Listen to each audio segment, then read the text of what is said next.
नमस्कार. आज मी भारतीय न्याय पद्धती किंवा न्यायव्यवस्था, तिकडचे न्यायाधीश आणि वकील यांच्या संदर्भात काहीतरी आपल्याशी बोलत आहे. आपण पाहत आहात न्यूज परामर्श.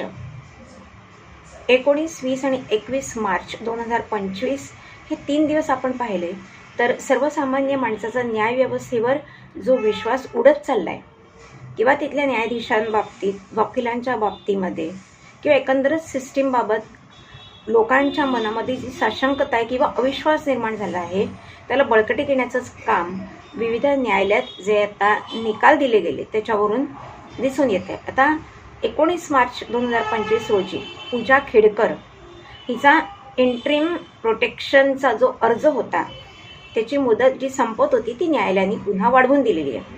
वास्तविक पूजा खेडकर ही अतिशय धोकेबाजपणाने किंवा खोटेपणाने IAS ऑफिसरची परीक्षा तिने दिली आणि तिचं जे जात पडताळणी प्रमाणपत्र होतं किंवा तिची शारीरिक अपंगत्वाबद्दल जे मेडिकल सर्टिफिकेट दिलं होतं त्याच्याबद्दलही डाऊट निर्माण झालेले आहेत आणि ते मीडियामध्ये आलेले आहेत आणि त्यामुळेच तिची डॉक्टरीची डिग्री तरी खरी आहे का असाही प्रश्न निर्माण झाला आहे. आणि तिला इंटरव्ह्यूमध्ये स्त्रियांच्या आरोग्यासंबंधी एक विशिष्ट प्रश्न विचारला गेला होता, त्याचं उत्तर तिने अतिशय थातुरमातून दिलं. वास्तविक ती डॉक्टर होती तर ती स्पष्टीकरण डॉक्टरी भाषेत देऊन सर्वसामान्यांना कळेल अशा पद्धतीने ते उत्तर द्यायला होतं. पण एक सामान्य महिला जी या मेडिकल टर्म्सबाबत किंवा या स्त्रियाविषयक स्पेसिफिक प्रश्नाबद्दल अनभिज्ञ नाही, ती जसं उत्तर देईल तसंच तिने उत्तर दिलं आहे. आणि त्यामुळेच तिला जो आता इंट्रीम प्रोटेक्शनचा अर्जाची मुदत तिची वाढवून दिली आहे, त्याच्यामुळे परत न्यायालयाचा हा जो निर्णय आहे तो संशय निर्माण करणारा सामान्यांना वाटतो. दुसरी गोष्ट आहे की 20 मार्चला 2025 रोजी अलाहाबाद उच्च न्यायालयाने अटेम्प्ट टू रेप या संदर्भात जे काही विधान केलं आहे की एखाद्या जे स्त्रीच्या बाबतीमध्ये, ते आता मी एवढं सोशल मीडियावर उघडपणे बोलू शकत नाही, पण त्यांनी असं सांगितलं की अशा पद्धतीने स्त्रियांच्या कपड्यांना खेचणं किंवा त्यांच्या काही शारीरिक अवयवांना स्पर्श करणं हा बलात्काराचा प्रयत्न केला गेला असं म्हणता येत नाही. आता स्त्रियांच्या बाबतीतही जर न्यायालयाचं, उच्च न्यायालयाचं असं मत असेल तर मग स्त्रियांचा मान कुठे राखला जातो, त्यांचं पावित्र्य कुठे राखलं जातो? हा भारत देश आहे. त्यामुळे परत या निर्णयाबद्दलही मनात संशय निर्माण होतो. आणि आता तिसरी घटना आपल्याला माहिती आहे, 21 मार्च रोजी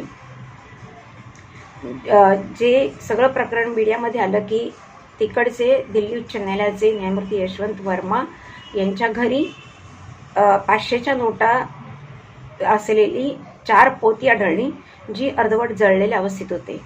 ज्यावेळेला त्यांच्या घरी आग लागली आणि अग्निशमन दलाचे जवान ती आग विझवण्यासाठी गेले तेव्हा त्यांना कळलं की त्यांच्या आउट हाऊसमध्ये अशा पद्धतीची नोटांची पुडकी जळत आहेत.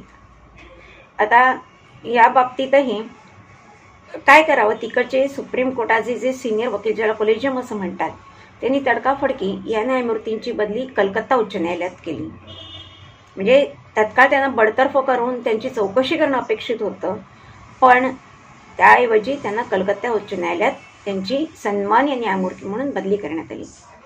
आता हे असं झाल्यानंतर सामान्यांच्या मनामध्ये जर अविश्वास निर्माण झाला तिकडच्या न्यायाधीशांबद्दल तर त्याच्यामध्ये गैर काय आहे?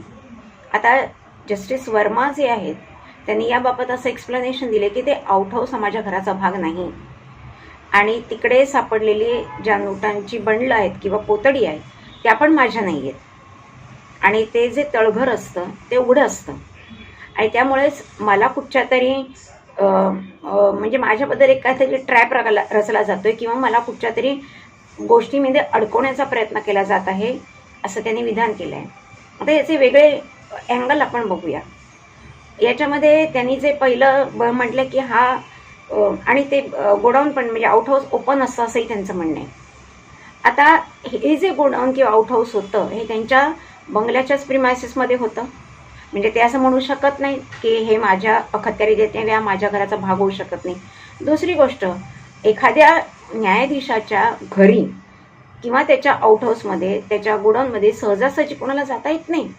इकडे त्यांचे पहारेकरी असतात, CC कॅमेरे असतात, त्यांचा स्वतःचा नोकरांचा एक स्टाफ असतो. एवढे सगळे गोष्टी असताना तिथे कोणीतरी अज्ञात व्यक्तींनी येऊन ती नोटांची पुडकी ठेवली, ही शक्यता म्हणजे वाटतच नाही. अशी म्हणजे त्यांच्या नॉलेजशिवाय अशी नोटांची पुडकी कोणी आणण्याची शक्यता शून्य वाटते. त्याच्यानंतर त्यांनी असं म्हटलं आहे की त्या आउट हाऊसला कुलूप नसतं, ते उघडच असतं.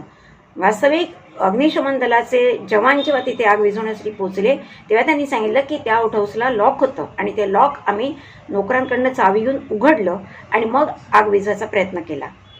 आता ही नोटांची पुडकी जी जळत होती याचं पूर्ण चित्रीकरण तिकडच्या लोकांनी म्हणजे अग्निशमन दलाच्या लोकांनी केलेलं आहे त्यांच्या मोबाईलमध्ये. आणि ते चित्रीकरण त्यांनी त्यांच्या वरिष्ठांना दाखवलं. त्या वरिष्ठांनी पोलीस आयुक्तांना दाखवलं आणि त्याच्यानंतर पोलीस आयुक्तांनी दिल्ली उच्च न्यायालयाचे सरन्यायाधीश आहेत त्यांच्याशी चर्चा केली. मग त्यांनी सुप्रीम कोर्टाचे जे मुख्य आहेत त्यांच्याशी चर्चा केली आणि त्यानंतर 1 आठवड्याने म्हणजे 14 का 15 मार्चला ही आग लागली.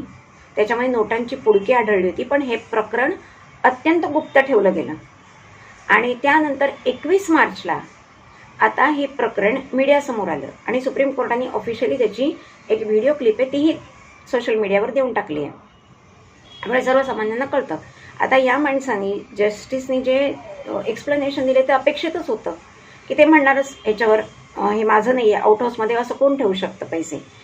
पण आणि त्याच्यात त्यांनी असंही म्हटलं की ते जर माझे पैसे होते तर तिकडच्या जवानांनी ते माझ्या म्हणजे कुटुंबाकडे किंवा माझ्या स्टाफकडे द्यायला हवे ते. तसंही त्यांनी केलं नाही, त्यांनी फक्त व्हिडिओ फिल्म बनवली. म्हणजेच याच्यात काहीतरी काळबेरे मला कशात तरी अडकवण्याचा प्रयत्न केला जाते. आता ते न्यायाधीश आहेत, कायद्याचा केस त्यांना पाडता येतोच आणि त्यामुळे स्वतःचा बचाव करण्यासाठी ते अशी विधानं करणारच. कारण ज्या वेळेला वादग्रस्त निर्णय न्यायमूर्तींकडून दिले जातात तेव्हा अशाच पद्धतीचा अवलंब केला जातो, जे आपल्याला 19 आणि 20 मार्चच्या सुद्धा जे जजमेंट आलेली आहेत त्याच्यावरनं दिसतं की काहीतरी शब्दांचे खेळ करायचे आणि सांगायचं की हे असं होऊच शकत नाही, हे असं नाहीच आहे आणि त्यामुळेच आरोप हा खोटा आहे किंवा आम्ही तो आरोप मान्य करत नाही जो आरोपीवर पक्षकारांनी केलेला आहे तो. आणि त्यामुळे यांना प्रोटेक्शन मिळतं. आता असे जेव्हा निर्णय दिले जातात तेव्हा साहजिकच आहे की काहीतरी गिव्ह अँड टेक होतच असणार ना. एखाद्या पार्टी ही एक्सपोज होत असेल आणि त्यांचं करिअर धोक्यात येत असेल तर पैशाची लेनदेन होणं स्वाभाविक आहे. आणि आज ही जी नोटांची पुडकी आढळलेली आहे त्याच्यावरून हे स्पष्ट होतं की असंच होतं आहे.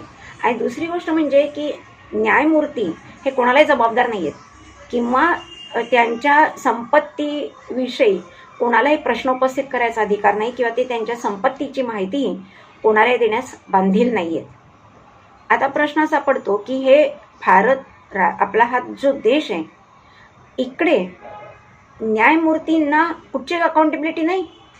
आपण समान नागरी कायदा असावा असं म्हणतो, मग समान नागरी कायद्याच्या कक्षेमध्ये न्यायमूर्ती येत नाहीत.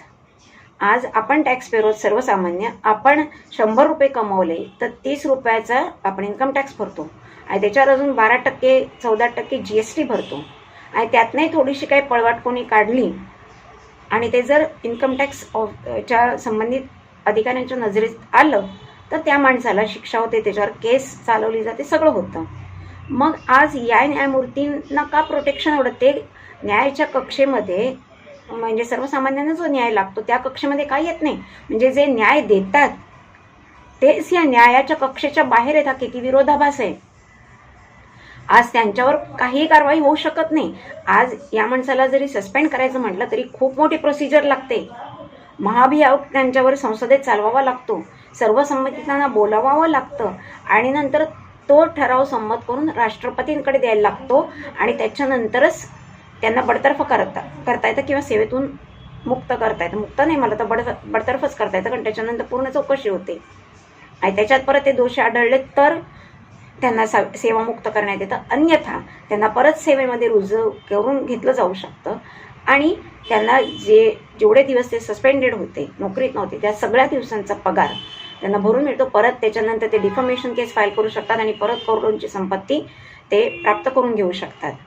मग आज हे जे वकील आहेत, न्यायाधीश आहेत, त्यांनी या प्रश्नांची उत्तर द्यावी की ते का न्यायाच्या कक्षेत येत नाही. ते जेव्हा नोकरीमध्ये येतात तेव्हा त्यांच्याकडे किती संपत्ती आहे याचं डिक्लरेशन का नाही घेतलं जात.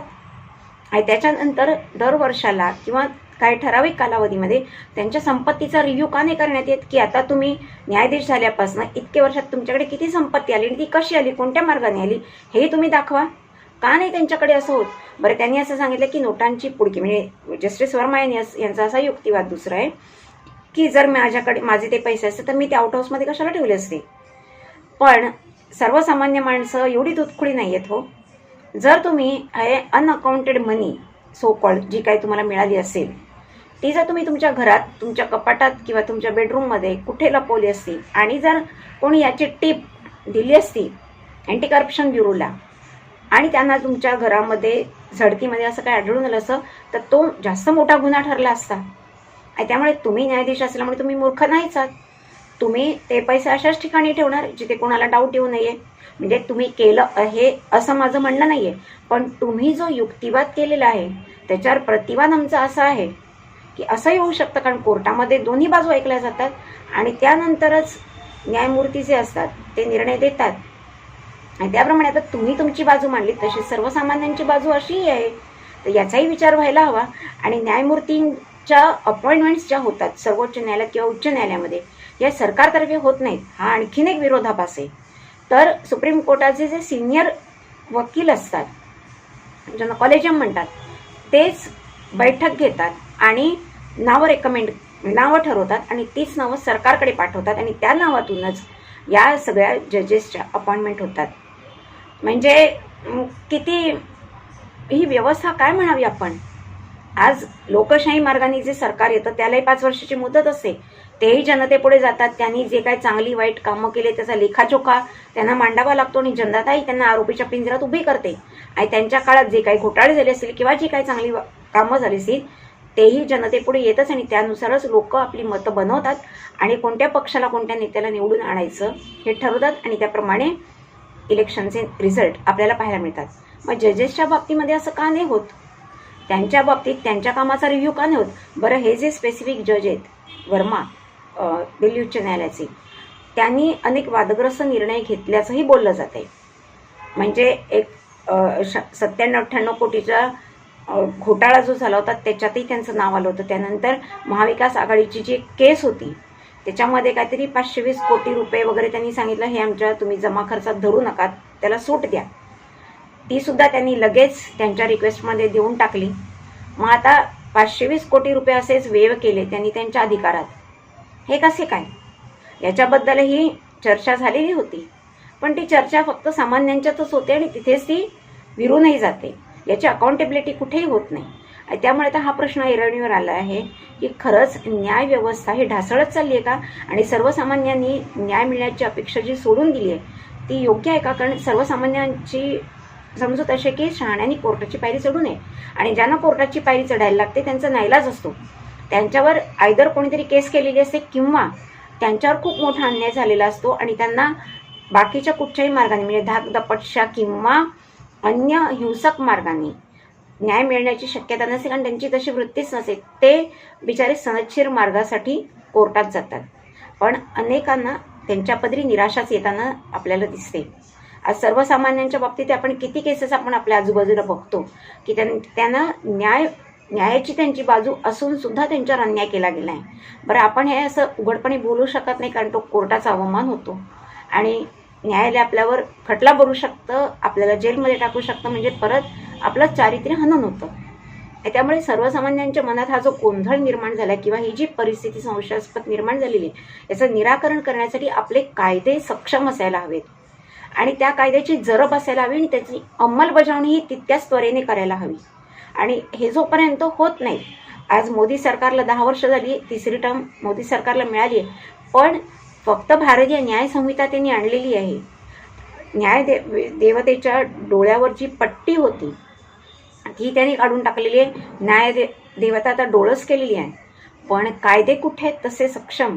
आज तसे कायदे कडक व्हायला हवेत आणि जे 5 कोटी केसेस पेंडिंग आहेत विविध न्यायालयात भारतातल्या मिळून त्याच्यामध्ये सुद्धा तुम्हाला जजेसना अकाउंटेबिलिटी देता आली पाहिजे की अमुक एक केस जर 10 वर्ष चालली, 15 वर्ष चालली, तर ती का चालली आहे याचं एक्सप्लेनेशन द्या आणि ती एक ठराविक सेशन करून 1 किंवा 1.5 वर्षात पूर्ण संपवून टाका. असं का नाही होऊ शकत आहे? आणि या सुधारणा जोपर्यंत आपल्या न्यायव्यवस्थेत होत नाही सरकारकडून, तोपर्यंत हे असंच रहाटगाडगं चालू राहणार. हे असेच प्रकार घडत राहणार आणि आपण फक्त चर्चा करणार, यूट्यूबवर माहिती देत राहणार आणि याच्या पलीकडे याच्यातून निष्पन्न काही होणार नाही. आणि हे जर बदलायला हवं असेल तर याच्यात सरकारची भूमिका आणि खुद्द न्यायपालिकेची भूमिका महत्त्वाची आहे. व्हिडिओ आवडला असेल तर लाईक करा, शेअर करा, सबस्क्राईब करा. पुन्हा भेटूया नवीन विषयासह.